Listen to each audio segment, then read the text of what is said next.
sir. I'm sorry, your first name? David? David, thank you. Glad to, sir. That water looks good. Can I get a drink? Get a drink? Yeah. Here, actually, here's an extra bottle. Awesome. It's water, not gin. Oh, it's awful hot in here. It is. In my drinking days, I went for the gin. Anyways. It's okay, you keep it. What's your question? What's your question, David? All right. Enough of the horse and pony show. To Lozzie, it's great to be here on Mi'kmaq unceded territory. Contrary to popular belief, we are an unconquered people. And my question is, I know provincial governments are in control of their schools. So, as a better understanding of the relationship between settler states and that of the original peoples, right, will you see to the implementation of Indigenous studies at the grade school levels?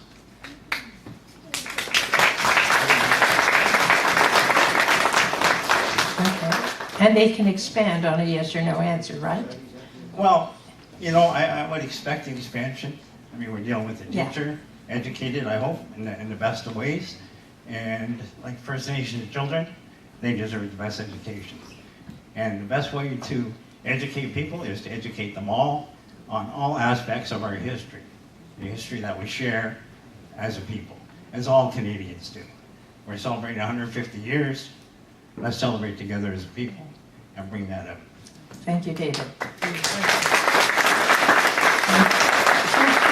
Devin. Thanks very much, David. That's a great question. I know our Premier McNeil is the Minister of Aboriginal Affairs for Nova Scotia, and he's extremely committed to recognizing that we are on Aboriginal soil. I had the great privilege of last summer sitting in on a full day session, and I know it's only a full day in the grand scheme of things, but with many Mi'kmaq leaders from our province at the Nova Scotia Archives to gain a better understanding of the scenario here in Nova Scotia and how it unfolded over the last several hundred years. I had the privilege of touching and seeing some of the original treaties, land treaties for Nova Scotia. I have tremendous respect for the Aboriginal peoples, and I know the Premier is committed to that. My daughter's in grade 8 at Gatesbrook, and I know last year in particular she took a Mi'kmaq Studies course. And I know I can't quote you on the particulars of the curriculum rollout, but I do know that is in the curriculum plan for the Nova Scotia Department of Education to include Mi'kmaq Studies. Thank you, Devin. The next speaker is Devin. I really like to thank you for this question. It's not surprising that you may not understand that it actually is in the curriculum for grade school right now. And I'll tell you the reason why. I'm a little past grade school. No, it's all right. The reason why is there's been a series of initiatives thrown down the pipes at teachers like myself. And those initiatives have come by so fast and furious that no one can keep up. In my speech at Law Amendments for Bill 75, I commented and made the statement that we are designing a system that endorses or creates a situation where we've created a culture of liars, because no one can keep up with the pace of the education initiatives that are being thrown down at teachers. And to be honest with you, that's the reason why a lot of people aren't aware that these initiatives are out.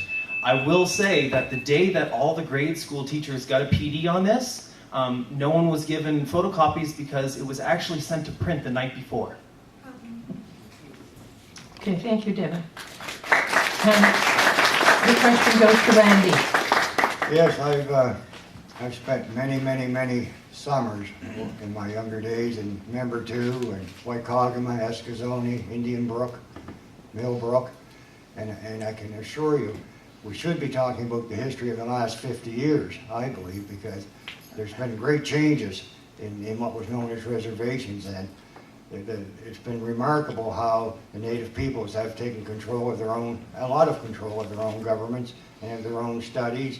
I know Noel Knockwood, he was referred to as the medicine man at one time, used to teach the Mi'kmaq language and try to get not the white people involved in it, if you will, but the natives more so, because they're losing their own language at one time. I don't know whether that's being revived now or not, but that's another aspect we should be and could be looking at. I'm all for the Indigenous studies, and I think it's a great topic. Thank you. And Patricia. Thank you, and thank you for your question. Just to give you a little background on myself, I do have 3 degrees, and one of them is through the University of Victoria, which I took there because of the Indigenous focus on the courses.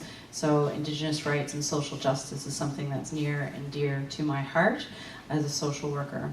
Part of social justice is educating our children on our history, our true history, and our Indigenous people must be a part of that. And I will commit to you here that if I am the MLA, that I will review what is being taught in the schools, what is the curriculum, to make sure it's representative of the First Nations people in Nova Scotia.